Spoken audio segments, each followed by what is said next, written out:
오늘은 우리 사도신경을 처음 시작하는데요. 그래서 성경 한 구절을 딱 읽겠습니다. 마태복음 28장, 우리가 잘 아는 성경 구절 28장 16절에서 20절까지만 우리가 함께 4절밖에 되지 않으니까 한번 읽겠습니다. 5절이네요. 같이 읽겠습니다. 마태복음 28장 16절 시작. 11 제자가 갈릴리에 가서 예수께서 지시하신 산에 이르러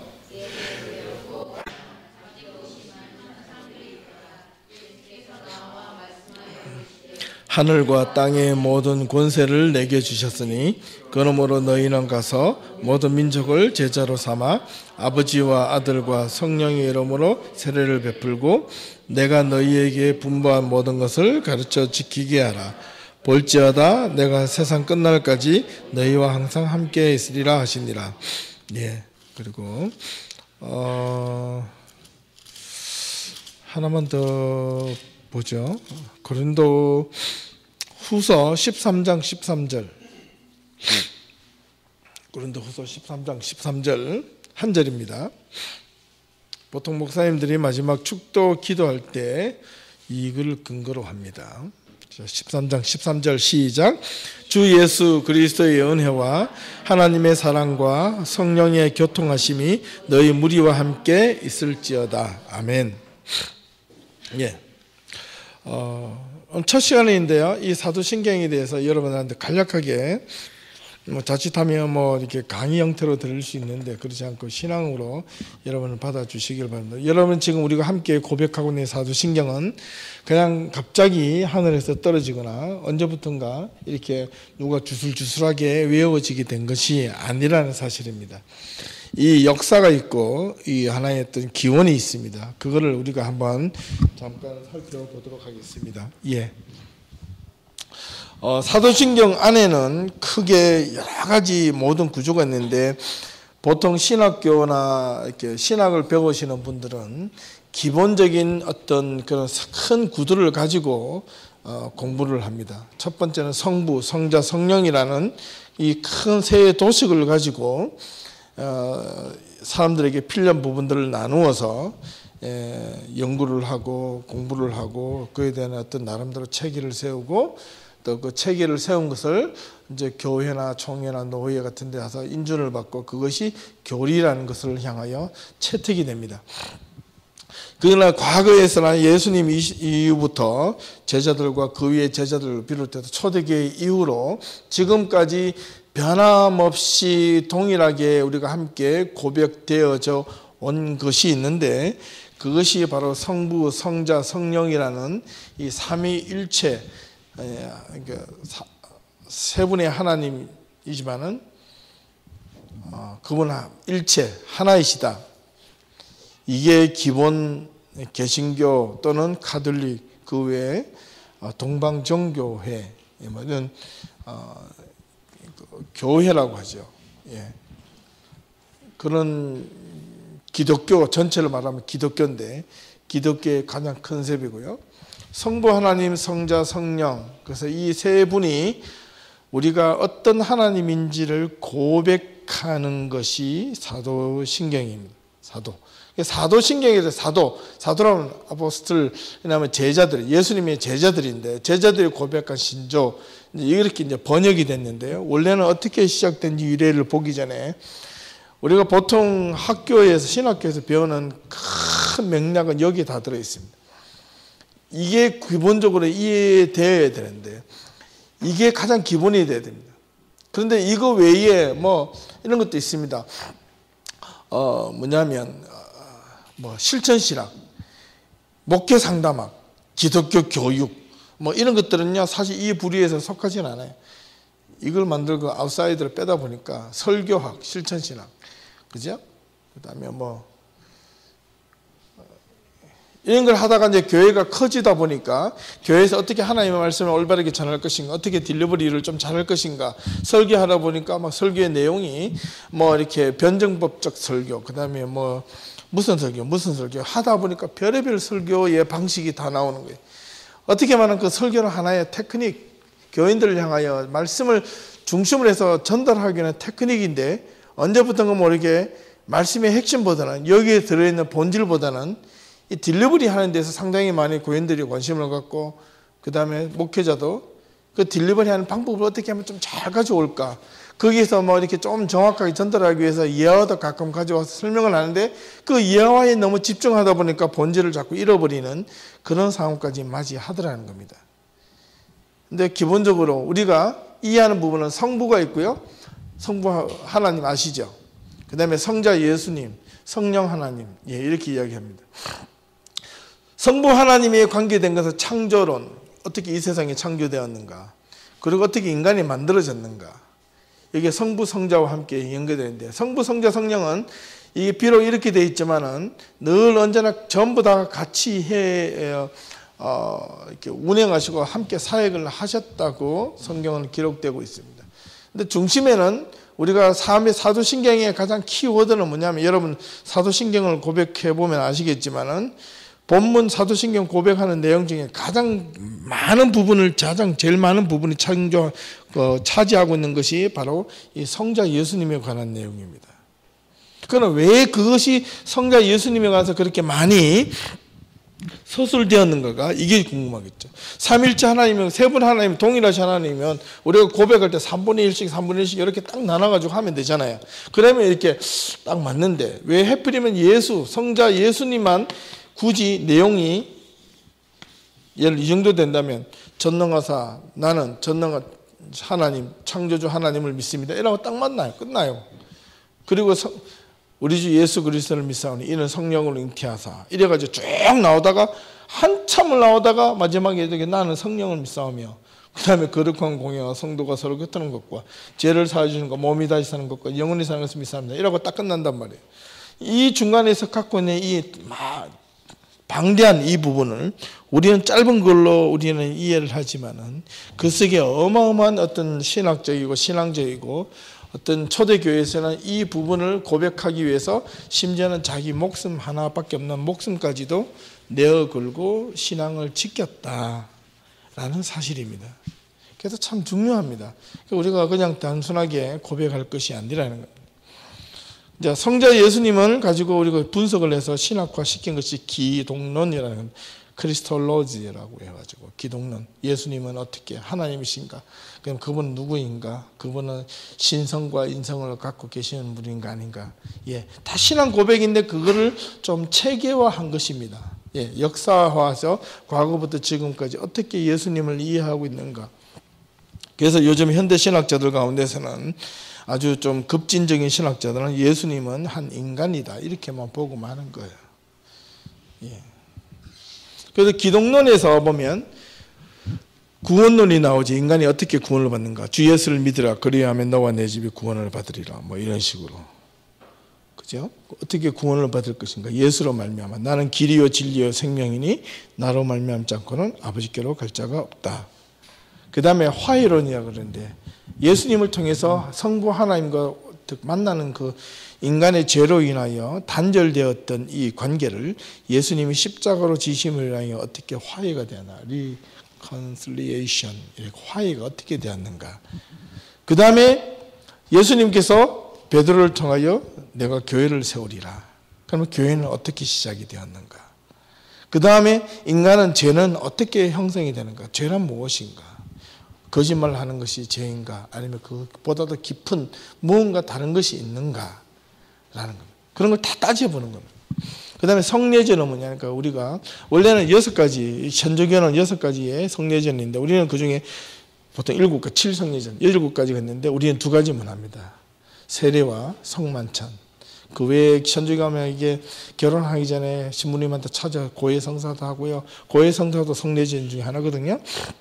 그런 여러 가지, 그 다음에 견신례, 뭐 여러 가지 해가지고, 뭐 여러 가지 그런 7가지 방식들이 있습니다. 그것 중에 하나가 이제 성례제인데 우리는 딱 2가지. 성례에서 성만찬은 아닙니다. 성만찬은 성례제는 한 부분이고, 세례도 성례전으로 속합니다. 그 다음에 마지막 예수께서 다시 부활과 종말론, 심판, 이 땅에 다시 와서 심판을 어떻게 하실 것이다. 누가? 예수께서. 그래서 모든 포커스의 기준은 성자 예수님을 중심으로 하지만은 성자 예수님은 성부 하나님과 그다음 성령님과 함께 오는 것입니다. 예수님은 3년간 공생의 사역을 하시고 십자가 못 박혀 돌아가셨지만 그다음에 그 말씀하신 것을 누가 다시 오면 내가 너에게 말한 모든 것을 기억나게 하시리라. 성령이라는 겁니다. 그럼 성령은 무언가? 그래서 공부하는 게 성령론이라는 거예요. 성령에 대해서 올바르게 이해를 못하면 우리가 자취를 못하면 우리가 하나님의 은혜를 받고 성령을 받는 것을 무아지경이라고 무아지경 무슨 말인지 알지요? 이성을 잃어버리는 거예요. 자기도 모르는 것들. 어제 예레미야를 시작했는데 그 예언자들이요 하나님 앞에서 예언을 받고 하나님 앞에 선지자로 임명을 받을 때 그들이 정신이 넋이 나가서 쳐다보는 사람이 한 사람도 없었다는 겁니다. 여러분 놀라운 사실입니다. 여러분 그 무아지경과 구분을 할 게 있는데 무아지경과 환상은 다른 뜻입니다. 아시겠어요? 이거는 정신 못 차리는 거고 이건 정신 차리고 있는데 뭔가 다르게 보이는 겁니다. 이해되셨나요?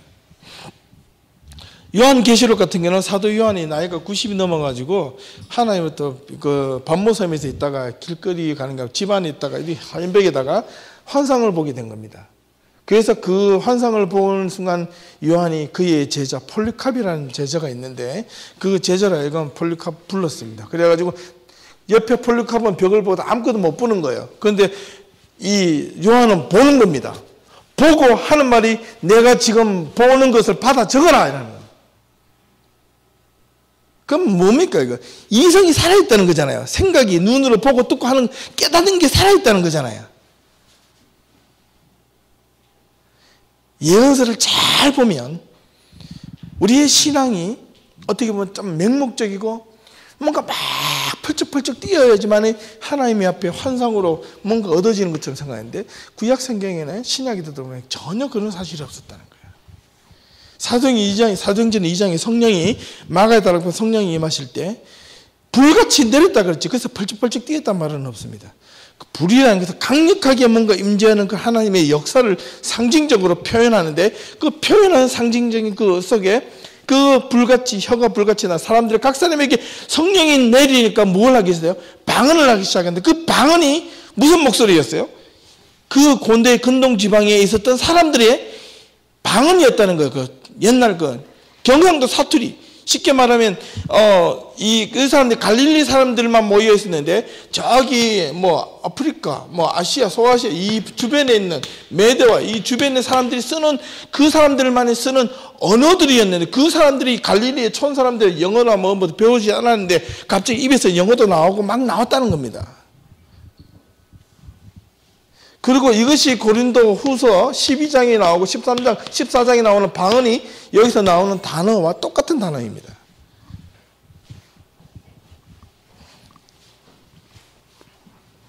그래서 우리가 사도신경에 대해서 한번 우리 자기 신앙생활을 해오면서 신앙을 오래 믿은 사람일수록 교회를 오래 다니는 사람에게 꼭 물어보면 물론 혼자 공부하시고 해보신 사람이 있겠지만은 정말 이렇게 교회에서 한번 깊이 있게 이 사도신경에 대해서 한번 공부해 본 적이 있느냐 한번 깊게 한번 서로 생각해보고 이 역사와 이런 것들을 한번 배워본 적이 있느냐 이렇게 물어보면 상당수가 거의 없습니다.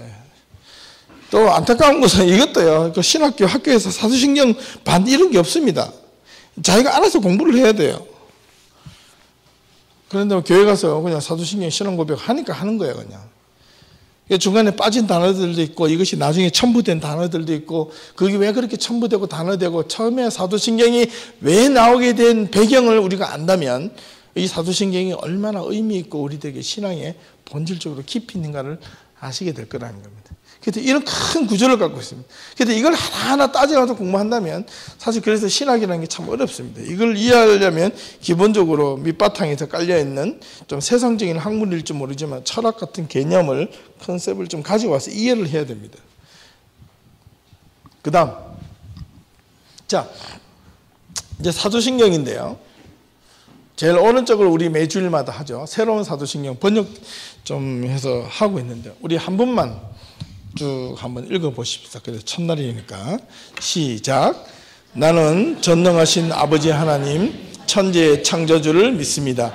나는 유일하신 아들 우리 주 예수 그리스도를 믿습니다. 그는 성령으로 잉태되어 본디오 빌라도에게 고난을 받아 십자가에 못 박혀 죽으시고 장사된 지 사흘 만에 죽은 자 가운데서 다시 살아나셨으며 하늘에 오르시어 전능하신 아버지 하나님을 편한 자 계시다가 거기로부터 살아있는 자와 죽은 자를 심판하러 오십니다. 나는 성령을 믿으며 거룩한 공예와 성도의 교제와 죄를 용서받는 것과 몸의 부활과 영생을 받습니다. 아멘. 보십시오. 성자 예수님에서 제일 많이 고백이 나오잖아요. 그죠? 분량 중에 성부 하나님은 딱 하나, 창조주 하나님, 전능, 창조주 이 정도하고 뚝 끝내버려요. 근데 예수님에 대해서 상당히 길게 나왔다는 거. 왜 나온지 그 뭔가 의미가 있겠죠. 그 다음에 또 보세요. 그 다음에 심판까지 오시는 거고 성령을 봐. 성령은 다 너무 싹 한 구절밖에 없어요. 나는 성령을 믿으며 I believe in Holy Spirit. 이 하면 끝나버리는 거예요. 그 다음에 이제 거룩한 공교회와 성도의 교제. 교회, 보편적 교회. 공교회라는 것은 이게 Holy Catholic Church라는 건데, 캐톨릭이라는 말은 지금 로마 카톨릭이나 캐톨릭과 같은 말인데요. 원래 캐톨릭이라는 의미는 뭐 보편적이다, 유니버셜하는 것이다, 그런 뜻입니다. 모든 하나님의 교회는 동일하다는 겁니다. 큰 교회나 작은 교회나 10명이 모인 곳이나 10,000명이 모이는 곳이나 그것이 하나님이 섬겨지는 교회는 똑같다는 거예요. 내가 어디에서 예배를 드리고 어떤 기성이 중요하지 않다는 거예요. 하나님을 올바르게 바라보면 하나님의 몸된 성도들이 모여있는 교회인가? 그렇다면 그 성도들이 모여있는 그 교회에서 무엇이 선포되는가? 뭐 예를 들면 교회 안에서 있잖아요. 하나님의 말씀만 선포되어야 되는데 뭐 주일날 설교 같은 경우는 행복한 가정생활, 결혼생활, 부부가 금술 좋은 법 이런 걸 교회에서 설교 시간 선포할 수가 없다는 겁니다. 그죠? 그러면서 예수 잘 믿으세요. 그러면 부부가 금술이 좋아집니다. 그게 아니라는 거예요. 이런 걸 갖고 설교하는 게 아니라는 거예요. 이건 잘 들어보세요. 교회마다 그런 교회가 있어요. 설교를. 예수 이름만 갖다 붙여놓고. 자, 다음요. 이렇게 말한 이유가 있는데 영문판 똥이라고 이 니케아 콘스탄티노플 신조라는 게 있는데 이게 아주 중요합니다. 원래는 이렇게 길게 장황하게 적었습니다. 그래가지고 군더더기를 다 뺀 거예요. 필름 부분을 싹 다 뺀 겁니다. 원래는 니케아 신조에는 왜 I가 아니고 원래는요 교회에서 함께 공동으로 신앙 고백하는 것은 I believe가 아니고 we believe였습니다. 운명 공동체였습니다. 한 교회 소속에는 나만 믿는 게 아니라 우리가 함께 믿는 거였습니다. 그래서 교회 공동체는 그래서 운명 공동체라고 이야기합니다. 좀 운명이라는 말은 교회에서는 사용하지 않아야 되는데 이게 공동체적 어떤 그런 그 명이 있다는 겁니다. 함께 죽고 함께 산다는 겁니다. 나 혼자만 잘 믿어서는 결코 교회가 온전하지 못하다는 겁니다. 한 사람 한 사람이 모여가지고 교회가 이루어지지만은 하나님의 교회는 혼자가 아니라 둘 이상이다라는 거예요. We believe in one God, the Father Almighty, maker of heaven and earth, of all things visible and invisible. 처음에 옛날에 이렇게 고백을 했는데요. 우리는 하나님을 한 분의 하나님을 믿는데 전능하신 아버지, 하늘과 땅을 만드신 분, 그리고 모든 것에 보이고 보이지 않는, 보이거나 보이지 않는 모든 것을 하늘과 땅을 만드신 전능하신 아버지 한 분의 하나님을 믿습니다. 이런 거예요. 옛날에 이렇게 고백을 다 했어요. 그 다음에 and in one Lord Jesus Christ, 한 분의 우리 주님 예수 그리스도를 믿습니다. We believe를 뺐죠. The only Son of God, the begot from the Father before all age. 왜냐하면 모든 시대 이전에 아버지로부터 begot 나오게 된, 유래된 하나님의 유일하신 독생자이신 예수 그리스도를 믿습니다. 이렇게 고백했다는 거예요. 그 다음에 light from light, 빛에서 빛으로 오시고 true God from the true God. 진실된 진리의 하나님으로부터 오신 진리의 하나님. begot not made. 그러나 begot from the Father이지 begot not made가 아니라는 겁니다. 어떤 유기체나 어떤 하나의 세상의 어떤 피조물로 만들어진 분이 아닌 예수님이라는 겁니다. 그 다음에 뭐 그렇게 해서 쭉 내려갑니다. 이게 이제 독일판에는 거의 비슷하게 동일하게 번역을 했습니다. 근데 요즘 독일에서는 저렇게 다 하지 않고요. 우리의 사도신경처럼 동일하게 딱 클리어하게 명확하게 다 잘라버렸습니다. 그리고 한 가지 빠져있는 것은 여기 중요한 게 For us and for our salvation He came down from heaven. 우리의 구원을 위해서 그가 하늘로부터 내려오시고 예. 아이고, 예, 고맙습니다. 누르기만 하면 돼? 예. 그가 인카네이트 성육신이 되셨는데 어떻게 성령으로 말미암아 동정녀 마리아에게서 성령으로 말미암아 성육신이 하셨다. 인카네이션, 몸으로 오셨다는 거예요. 이 인카네이션의 이 단어는요, 인간이 쓸 수 없는 단어입니다. 그래서 유일하게만 써요. 그 다음에 was made human, 인간으로 만들어지셨다는 거예요. 그래서 이 인카네이션이 was made human하고 어느 정도 일치가 되는데, 인카네이션 속에서는 하나님의 신성과 하나님이 되심을 갖고 몸을 입고 오셨다는 거예요. 그 다음에 그가 was crucified, 십자가에 매달려 돌아가셨는데 for 우리를 위하여, 누구에게? 본디오 빌라도의 under, 원칙으로 말하면 본디오 빌라도로 인하여, 아래로, 말미암아 이런데, 근데 고난을 받으셨다는 거예요. 십자가 못 박혀 죽으시고 그가 고난을 받으시고 was buried, 이게 뭐냐면 buried, 장사되셨다는 겁니다. 그런데 원래는 이 사이에 단어가 뭐가 빠지냐면 he descended to hell이라는 이 단어가 빠져 있어요. 그가 어디로 내려가셨어요? 지옥으로 내려가셨다는 거예요. 지옥이 어디냐라고 해야죠. 이게 나중에 보면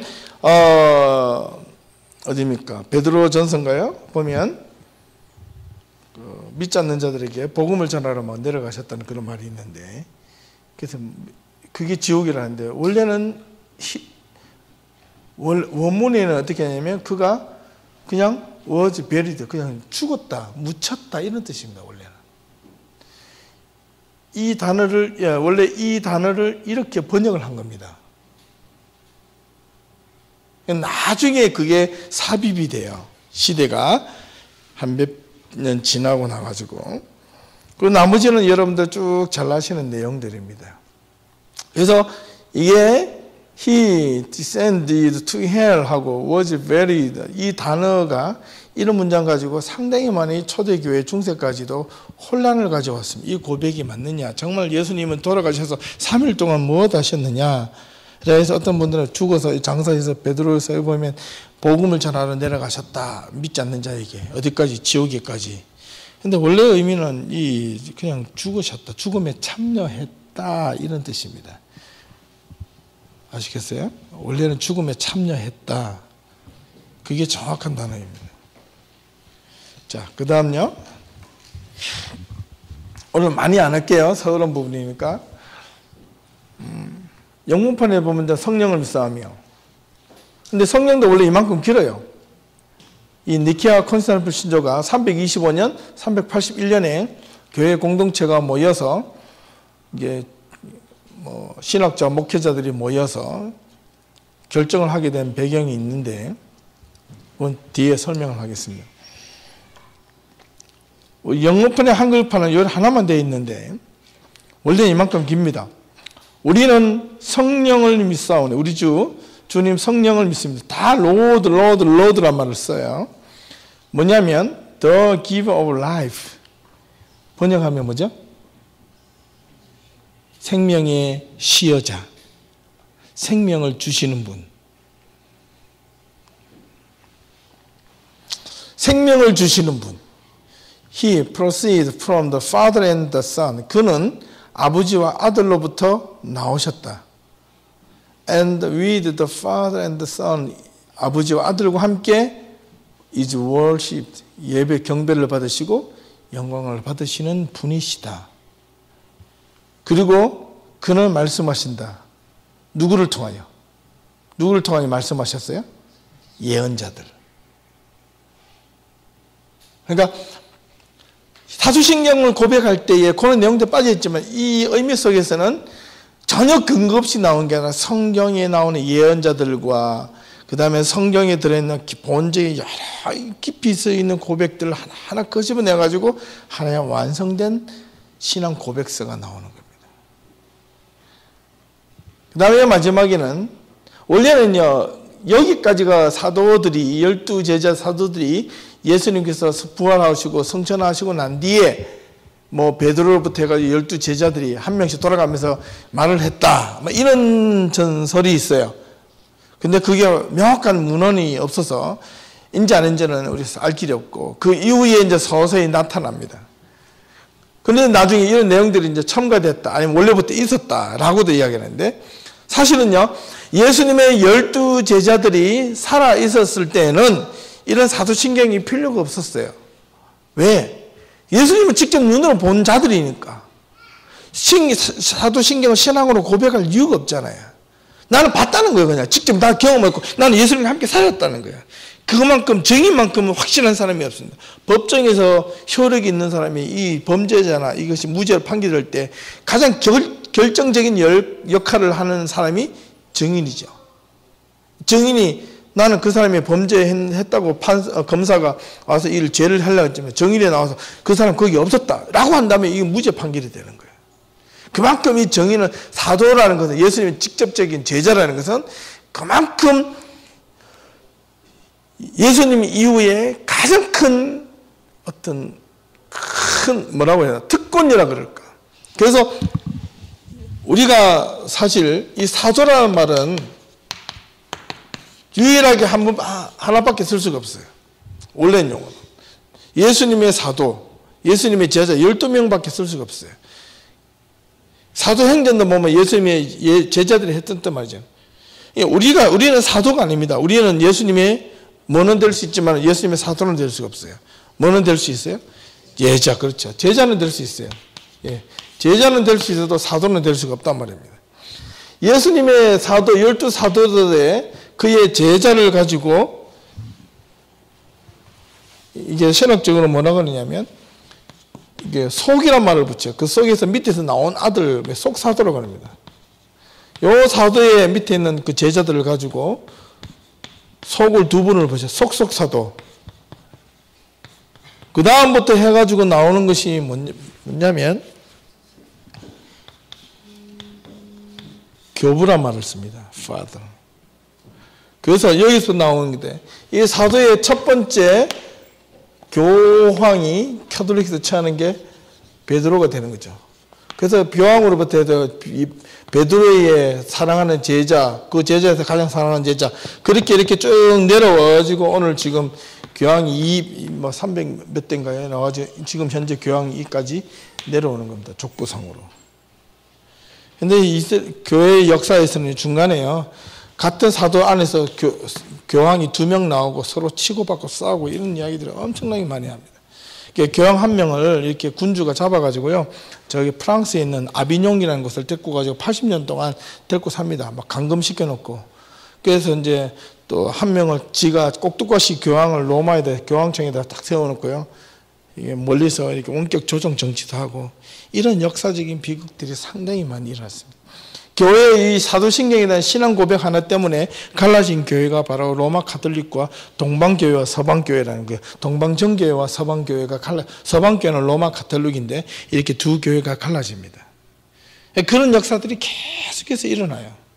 그래서 지금 우리와 같이 장로교회, 침례교 뭐 이런 여러 가지 뭐 순복음 이런 풀가스펠 이런 것이 나오는 것은 이런 시대의 역사에서 한참 뒤에 나오다가 예를 들어서 1800년 또는 길게는 1900년 불과 한 150년 전에서 나온 교단들이 이 개신교 교단에 상당히 많습니다. 개신교는 1517년 마르틴 루터가 종교 개혁을 하고 난 뒤에 그 다음에 그 40년 후에 또 존 칼빈이 스위스 제네바에서 종교 개혁을 일으켜서 개혁 교단이라는 것을 만들었습니다. 거기에서 옛날 그래가 한 1700년대까지인가요? 거의 한 두세 개밖에 없었어요. 루트란 그 다음에 이런 것밖에.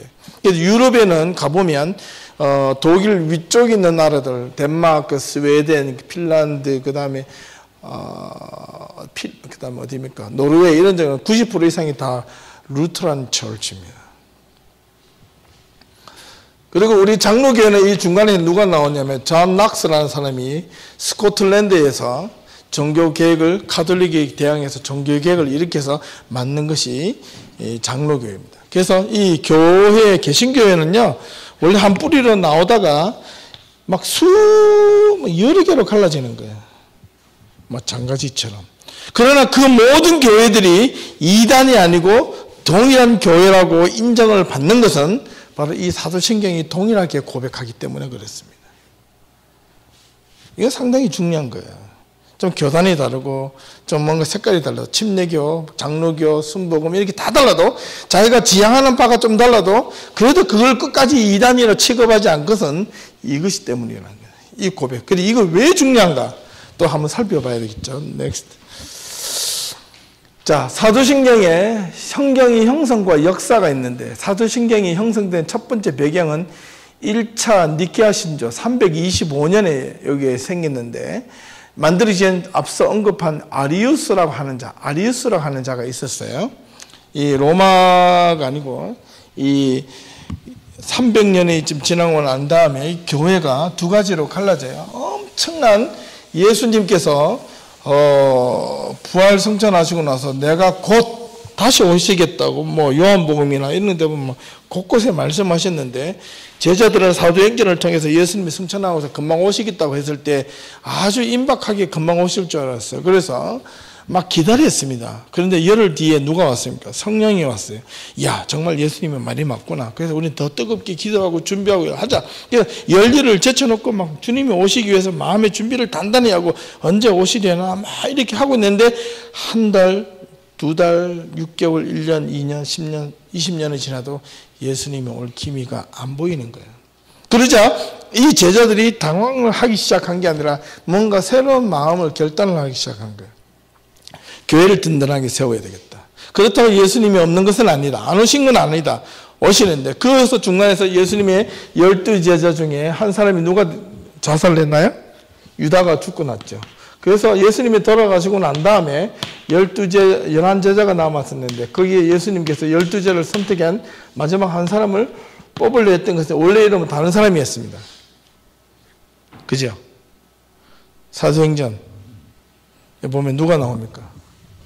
마띠아라는 사람이 선출이 돼요.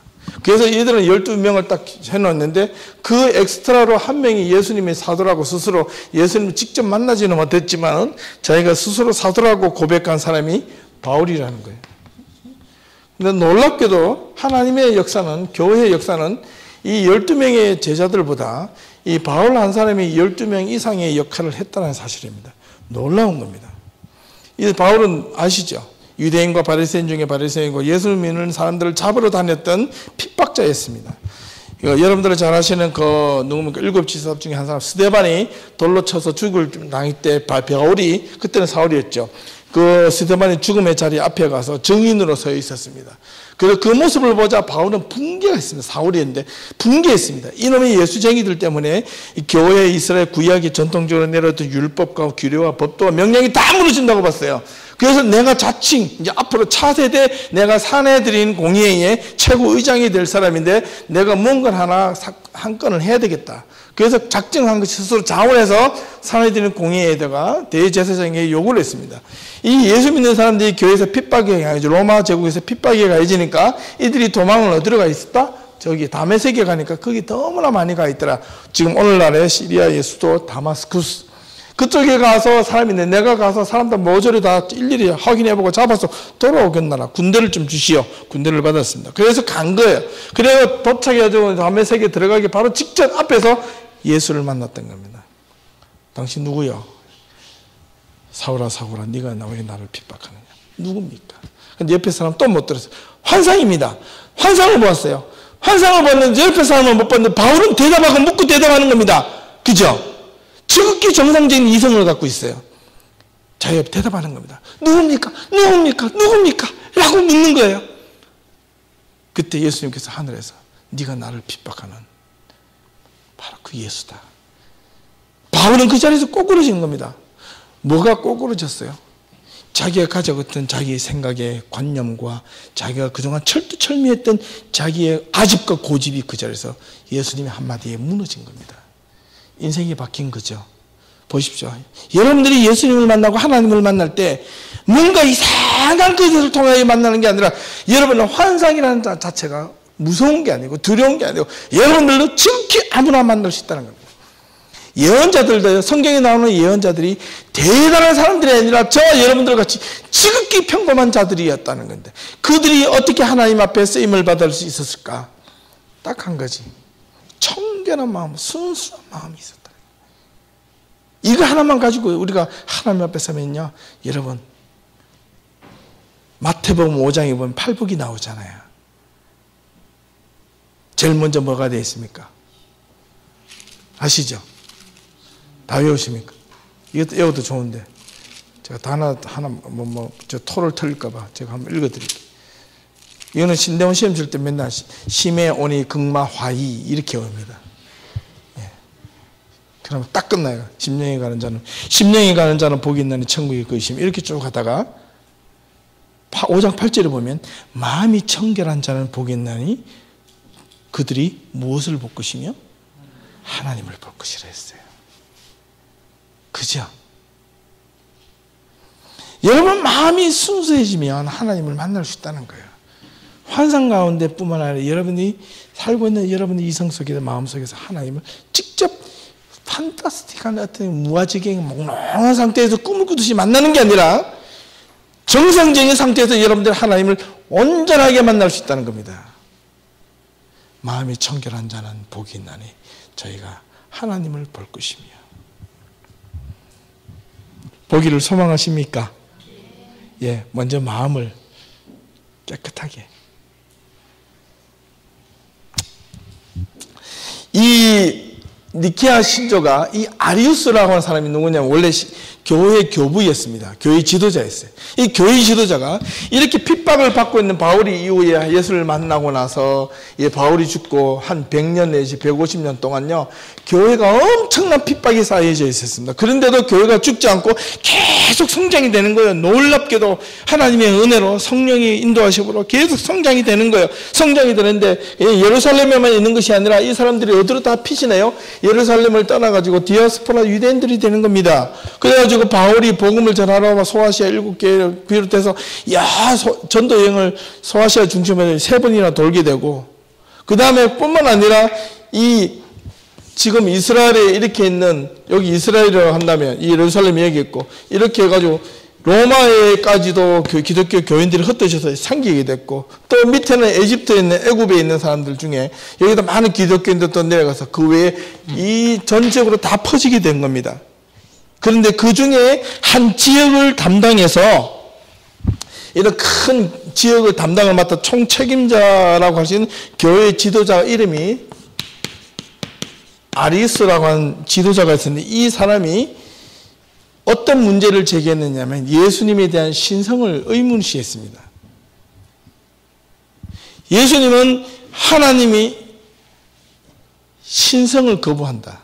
그리고 육신을 거부했어요. 육으로 몸을 입고 온 것을 거부했습니다. 그래서 내세운 교리들이 여러 가지가 있는데 가연설 하나님이 오셨는데 벌써 이것은 200년 전이죠. 자제들 다 죽고 사도들도 다 죽고 가연설 예수님은 잠깐 와셨다가 은희 깜짝 환상에 왔다 가셨다. 그 다음에 성부순환설 같은 거 성부순환이 뭡니까? 예수님이 하나님, 원래 하나님이신데 이름만 바꿔 있고 이 땅에 오셨다가 돌아가셨다. 그 다음에 또 하나는 뭐냐니까 영지주의라는 거, 아주 무서운 교리를 갖고 시작하는데 이게 바로 뭐냐면 영적 구원이라는 말을 쓰기 시작한 겁니다. 그래서 영혼 구원이라는 말을 쓰기 시작한 겁니다. 이 영지주의는 철저하게 헬라 철학에서, 고대 헬라 철학, 플라톤의 철학에서 갖고 왔는데 이 영지주의 사상이 이 아리우스라는 이 신학적 교회 교부에게 영향을 갖습니다. 보니까 그런 것 같아요. 그래가지고 자기 나름대로의 교리를 만들어서 교인들한테 퍼뜨리니까 기존에 있는 교인들이 혼란이 생긴 겁니다. 그래서 이러면 안 되겠다 싶어서 이 예수님의 교회에 있는 교회 지도자들이 다 모여서 니케아라는 한 곳인데, 그게 아니라 프랑스 니스 같은 니케아 지역에 모여가지고 니케아라는 자리에 모여서요 회의를 했습니다. 그래가지고 막 근거를 세웠는데 이 아리우스라는 사람을 반박한 사람이 누구냐면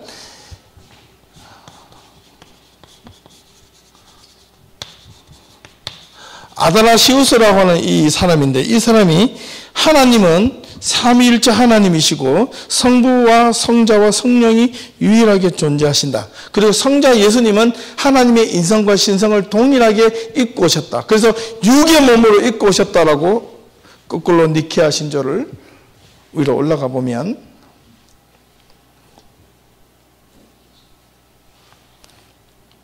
밑으로 여기 보면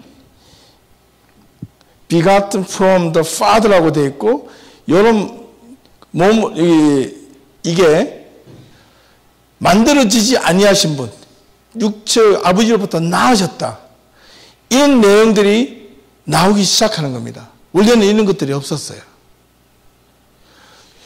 내가 육신으로 만들어지지 않았지만 육의 몸을 입고 오셨다는 것을 강조하기 위해서 예수님의 이런 내용들이 들어와서 삽입되는 겁니다. 밑에도 보면 그가 인간이 되셨다. 이런 단어들. 이런 단어 하나 가지고 이 아리우스 사람들, 신학을 다른 사람들 부정하고 교회 공동체에서 추방을 해버렸습니다. 근데 그 무리들이 생겨서 만드는 공동체가 초대교회에 엄청나게 많았습니다. 교회마다 신학마다 신앙을 가지고 예수님을 고백하는 것이 문제가 생기기 시작했습니다. 그래서 이걸 정립하게 된 첫 번째 회의가 니케아 신조입니다. 고백을 해서 만들어진 겁니다. 근데 이것이 나중에 어떻게 됐냐면, 여러분들 교회에서 한 교인, 새로운 교인이 신자가 교회 안에 들어와서 예수를 믿게 만드는데 뭔가 가르쳐야 되잖아요. 근데 규범이 필요하죠. 뭔가 텍스트가 필요하단 말입니다. 그 텍스트를 첫 번째 주는 게 뭐냐면 사도신경이에요. 이걸 가르치고 그 다음에 내가 예수 이름으로 세례를 받겠느냐, 성부와 성자 성령 이름으로 세례를 받고 거듭남으로 고백하겠느냐, 예수님의 제자로 예수님의 사람으로 거듭남 그렇게 살겠느냐고 고백하는 선언식이 세례식인데, 그 세례식에 앞서서 다시 한 번 더 고백할 때 당신은 성부와 성자 하나님의 자녀가 되고 거듭나고 죄를 사해 주신 것을 믿습니까? 고백하는 거예요. 저도 여러분들한테 세례식 할 때 그 고백을 반드시 묻습니다. 그거는 저 혼자만 해도 2000년 전부터 그것이 계속해서 전통적으로 내려오고 고백하게 되는 그 이유가 거기 있는 겁니다. 그래도 중요합니다. 그래서 이 신앙 고백은 단순하게 우리가 한마디 하는 것이 아니라 수천 년 전에부터 하나님을 올바르게 믿고 하나님을 제대로 믿으려고 하는 사람들의 신앙 고백서다. 그렇다면 우리가 지금 드리는 이 고백은 헛되이 들을 수가 없어야 할 것이다 라는 것이죠. 조금만 더 할게, 한 몇 분만 더 하고 마치겠습니다. 뭐 앞으로 계속 할 거니까. 니케아 신조가 만들기 앞서서 언급한 아리우스가 하는 자가 삼위일체 하나님과 성자 예수님의 신성을 거부하는 교리를 전하고 있어서 교회는 이러한 위기에 바르게 대처하기 위해서 긴급 소회를 소집하였다. 그래서 삼위일체 하나님과 교회와 종말에 대하여 첫 번째 선언문과 강령을 채택한 것이 니케아 신조에 있었던 사도 신조들이라. 이것을 니케아 신조라고 부른다. 이 교회에서 이걸 정말 신학생들, 전사님들한테 제대로 가르쳐야 되는데 안 가르칩니다. 다 한다고 생각. 다 알지 못해. 뭐 교수님도 이걸 전공한 사람들 없는데. 저도 이거 어떻게 할게요? 혼자 찾았어요. 혼자 공부했어요. 독일에 있으면서 책 다 찾아가지고, 영어 책, 독일어 책 다 찾아가지고 비교해 보니까 이렇게 나오더라는 거예요. 근데 참 고마운 것은 저를 가르쳤던 선생님이 한 분 계셨습니다. 이거를. 그래서 왜 신학교도 이거 안 가르쳐 줍니까? 커리큘럼이 너무 많대요. 중요한 걸 빼는 거죠. 그리고 이후에 381년에 콘스탄티노플리에서 회의가 소집이 되어 사도신경이 본격적으로 제대로 확정이 되고, 그리고 이후에 이 모든 교리의 시작은 이 사도신조로부터 시작됐다는 겁니다. 그 다음 사도신경의 용어가 이제인데, 원래 라틴어에서 심볼룸 아포스톨리쿰이라는 원래 이 말인데, 원래는 이 말을 쓰게 되면 사도들의 심볼룸 하면 상징입니다. 심볼. 사도들의 상징이란 말로 원래는 해석을 해야 되는데, 이 신조가 바탕이 된 로마 교회의 구신조에서 형성이 되어서 서방교회와 로마 카톨릭 교회를 통해서 보급되었지만, 동방교회는요 이 심볼룸 아포스톨리쿰이라는 이 동방교회에서 한 번도 사도신경을 공식적인 신앙 고백서로 처음에 채택한 적이 없대요. 그런데 대신에 뭘 하고 있다? 니케아 신조는 그대로 가지고 있다. 상당히 중요한 겁니다.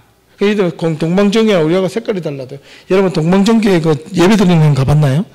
한번 기회 되면 한번 보십시오. 그래서 주의는 빠지지 말고 한번 가보면 참 재밌는 게 아주 의식이 화려하고 다양합니다. 위 라틴어를 영어로 번역한 것이 또 아포스톨 크리드라고 해야죠. 신조랍니다. 크레도라는 것은 라틴어입니다.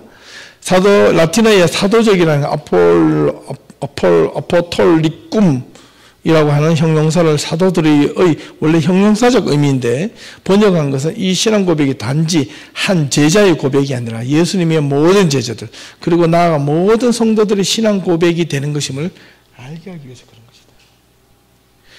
그 다음에 사도신경이 처음 말을 제기된 이 사도신경의 신조라는 말을 쓰게 된 것은, 여러분 유명한 성 아우구스티누스 알죠? 예. 고백록 적으신 유명한 책입니다. 그죠? 이 성 오거스틴의 스승이었던 암브로스라고 하는 사람이 그 글에서 처음 사도신경이라는 말을 시작합니다. 용어를 처음 쓰기 시작했다는 거예요. 그리고 교회가 이 사도신경을 신앙 고백에서 채택하게 된 것은 AD 한 742년에 샤르망 대제, 이게 뭐냐면 찰스 대제라고 하는데 유럽 역사에 반드시 나오는 이 로마 황제입니다. 샤르망 대제에 의해서 서방 교회가 처음으로 이것이 본격적으로 공식적인 교회 문서로 또 채택이 됐습니다. 자, 그 다음 사도신경을 보면 크게 세 가지로 구분되는데, 이것만 하고 끝낼게요. 하나는 세 부분으로 나눠, 크게는 세 부분, 또 조금 낮게는 네 부분, 그 다음에 상세하게는 12부분으로 구분지어서 나누어지는데, 그 하나하나를 이제 다음 주부터 우리가 한번 연구를 같이 고민을 해볼게요. 단어를, 연구를 찾아서 생각해 보자는 겁니다. 세 부분은 성삼위일체 하나님, 삼위일체 하나님, 그리고 거룩한 교회, 그리고 성도들 어떻게 살아야 되는가. 성삼위 하나님은 성부, 성자, 성령인데 이분은 구원의 주체자이시라는 거예요. 그 다음에 성교회는 하나님과 인간의 만남의 장소. 여러분, 우리 교회라는 이 공간은, 성도들이 모여있는 이 교회는 하나님을 만나는 장소라는 거예요. 그래서 이 건물을 이야기하는 게 아닙니다. 아시겠죠? 그 다음에 구원의 기관입니다. 기관. 누가 구원을 받느냐? 교회를 통해서 어떤 이렇게 프레임을 이야기해요. 그 다음에 구원의 객체, 성도. 그럼 성도들은 어떻게 구원을 받느냐? 신앙 고백의 주체. 성삼위 하나님은 구원의 주체지만 성도들은 신앙 고백의 주체라는 거예요. 내가 하나님 앞에 고백을 하는 거죠. 그죠? 상당히 중요합니다. 예. 근데 네 부분은 그냥 처음에 의의를 하나 해가지고 성삼위 하나님을 성부, 성자, 성령 이렇게 나눠가지고 상세히 설명하고, 그 다음에 마지막에 성교회와 성도들을 함께 원해 얘기하는 거예요. 근데, 예. 다음, 예. 이거 뭐 중요한 거예요. 12부분이 중요한데, 한번 쭉 보시면 됩니다. 성부 하나님은 이렇게 한 번밖에 하지 않아요. 그런데 성자 예수님은 이렇게 길게 설명을 제일 많이 해놨어요. 왜 제일 많이 해놨을까? 이 아리우스가 예수님에 대해서 신성을 거부하는 내용들이 막 나오는 거예요. 교리를 삼으니까 예수님에 대한 이 하나님 되심과 예수님에 대한 육으로 인간이 육을 입고 오시고 우리를 심판하신 구원자시고 이런 걸 뭔가 메시지를 전할 필요가 생기는, 성도들은 초대교회 성도들은 그걸 자꾸 다른 사람들에 의해서 유혹을 받으니까 예수는 필요 없는갑다라고 자꾸 빠지는 거예요. 근데 그 순간에 누가 대신 등장을 하게 되냐? 성령이 등장하게 되는 거예요. 성령만 받으면 된다는 거예요. 성령만 받으면, 성령을 어떻게 받나? 예, 성령을 받는 사람들 주변에 기독교적 성령이 아니라 주변의 수많은 다른 신비 종교들이 그들이 말하는 어떤 하나 신접하는 것을 볼 때, 여러분은 무당을 신접하는 때 여러분 혹시 옛날에 보셨나요? 한국에서 신접할 때 무당 춤출 때 여러분들 무당들 어떻게 춤춥니까? 예, 뭐 이렇게 해봤는 겁니다. 펄쩍펄쩍 뛰는데 얘네들 펄쩍펄쩍 뛰면서 이 사람들이 그 말하는 것이 온다 이럴 때 얘네들이 생각하는 것이 정상적인 언어와 정상적인 말로 하는 걸 보았습니까? 아닙니다. 이상한 말이 나오고 이상한 언어가 나오고 무화지경에서 새로운 말들이 막 튀어나오는데 그렇지 않다는 거예요. 더 놀라운 것은 여러분은 그 엘리야가 갈멜산에서 이 바알과 아세라 선지자들을 750대 1로 만나가지고 갈멜산에서 이 하늘에 불이 누가 떨어지나 안 떨어지나, 그럼 진짜 하나님은 구별하자, 바알이 진짜냐 야훼 하나님이 진짜냐고 했을 때 이 엘리야는요 지극히 정상적으로 어떻게 했냐면, 또 보면 좀 웃기죠. 이렇게 제단을 쌓아놓고 성냥불을 붙이고 하늘에 불이 떠지기를 기다린 거예요. 그런데 이 나무 장작을 했을 때 그냥 가만히 마른 장작이 아니라 물을 몇 바가지를 부고 물을 축축하게 만들었습니다. 나무를. 그러고 와서 기도를 했는데 어떻게 했어요? 하늘의 하나님이시여, 당신 하나님이 이 시간 불을 내려주시옵소서. 간절하게 기도했다는 거예요. 근데 하늘에서 불이 떨어졌어요. 그것을 본 바알의 선지자들과 제사장들이 그들이 바알을 찾는데 온갖 소리를 지르고 했는데 불이 떨어지지 않았어요. 그 다음에 어떻게 했어요? 어떻게 했어요? 자해를 하고 무아지경 속에 막 즐기고 소리치고 넘어지고 쓰러지고 발광을 해버린 겁니다. 그걸 가지고 무아지경이라고 그래요. 참 성경에는 자세히 보시면 그런 게 너무 정확하게 나타나 있는데요. 자, 이런 성자 예수님을 가만히 보면 나는 유일하신 예수 그리스도를 믿습니다 하면 그 신분, 그죠? 출생, 그는 어디로 태어났습니다. 고난과 죽음과 장사는 어떻게 되셨고, 그 다음에 어떻게 부활하시고, 어떻게 승천하시고, 언제 다시 오신 것을 이렇게 논리 정연하게 하나하나 설명을 해놓고 있다는 사실. 그리고 성령에 대해서 단 한 줄로 써 있고, 교회에 대한 내용과 성도들이 어떻게 용서를 받고 어떻게 부활하고 어떻게 영생을 하는가, 이것도 순서가 있습니다. 그저 부활하고 하는 것이 아니라 용서를 먼저 받고 그 다음에 부활이 있고 그 다음에 영생이 있는 겁니다. 영생을 얻기 위해서 용서를 하는 게 아니라 과정이 있어요. 하나님 앞에 죄를 지은 자들이 회개함으로 돌아올 때 부활과 영생의 특권을 얻는 겁니다. 구원을 받기 전에 내가 가지고 있는 하나님 앞에서 잘못된 관계가 바르게 서 있으면 나머지는 하나님께서 굴비 엮듯이 따라온다는 겁니다. 하나님은 늘 언제나 우리들에게 설명하시는 것은, 제일 먼저 요구하시는 것은 관계의 회복을 원하십니다. 죄로 많이 인하여 막혀있는 관계, 그 죄로 인해 내가 두려워하고 떨고 있는 것들, 불안해하고 있는 것들, 그것으로부터. 예.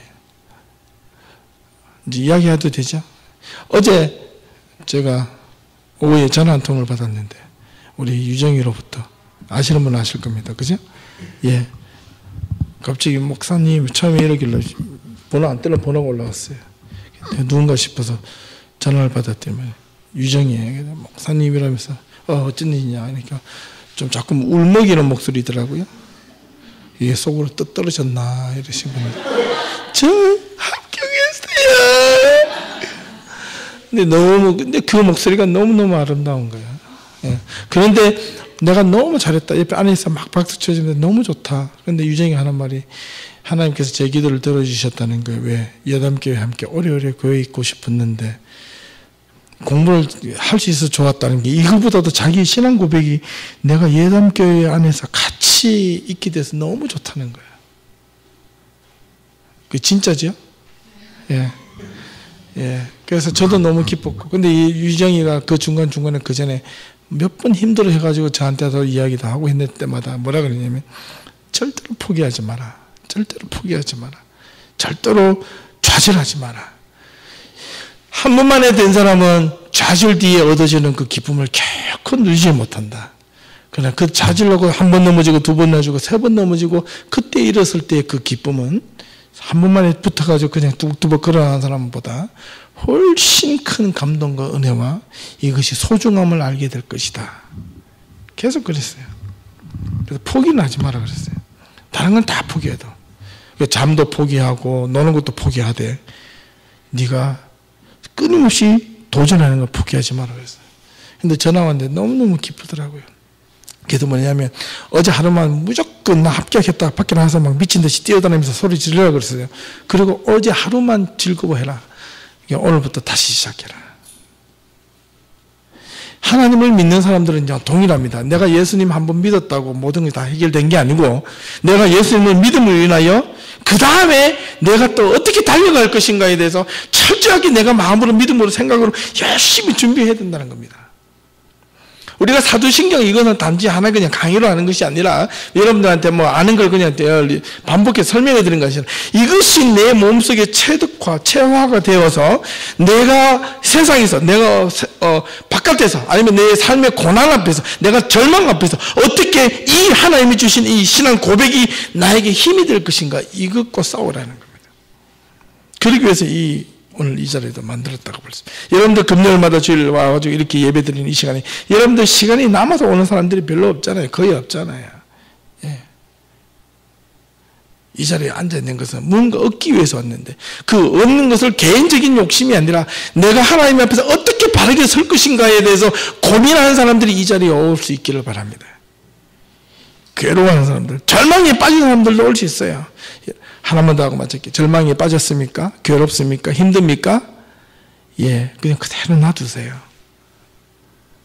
그대로 놔두고 하나님을 향하여 고개를 들라 이 말입니다. 하나님을 향하여 눈을 들라 이 말입니다. 절망 속에 빠져있는 자신을 발견하지 말고 하나님을 바라보고 하나님을 향하여 돌아오라는 겁니다. 그 메시지입니다. 그러면 하나님께서 절망과 구원과 내 인생에 뭔가 허무하게 무너지는 진짜 사라지는 이런 것들이 다시 회복이 되고 반드시 돌아설 줄로 믿습니다. 예, 여러분 힘듭니까? 두려워하지 마십시오. 하나님은 끝판에 뒤집어 엎는 항상 끝판왕입니다. 하나님. 인생의 끝판왕이신 하나님을 결코 포기하지 말고 저와 여러분들이 이번 연말까지 이 사도신경 처음에 찾아오셨습니까? 다른 거 열일을 좀 제쳐두고 한 3개월만 열심히 금요일날 나오십시오. 와서 듣다가 뭐 아는 거진 않지만 듣다 보면 여러분 마음속에 하나하나 마음속으로 알게 모르게 여러분 삶 속으로 체득화되었다가 여러분 삶에 고난이 있을 때 그 힘이 드러나게 될 줄로 믿습니다. 기도합시다. 하나님 감사합니다. 긴 시간이지만 하나님께서 말씀을 통하여 가르쳐 주셨습니다. 하나님 잠시 우리 또 예배를 말씀을 나누고 난 뒤에 한 5분 10분 동안 또 각자 소그룹으로 모여서 하나님 자신의 삶들을 나누고 기도하고자 합니다. 하나님 저희들에게 은혜를 더하여 주시고 그 기도의 나눔이 우리가 정말 사랑을 나누고 마음을 나누고 우리의 가진 짐을 나누어서 그 안에서 참된 하나님의 은혜와 사랑을 또 한번 경험하는 귀한 시간 될 수 있도록 인도하여 주시옵소서. 예수님의 이름으로 기도합니다. 아멘.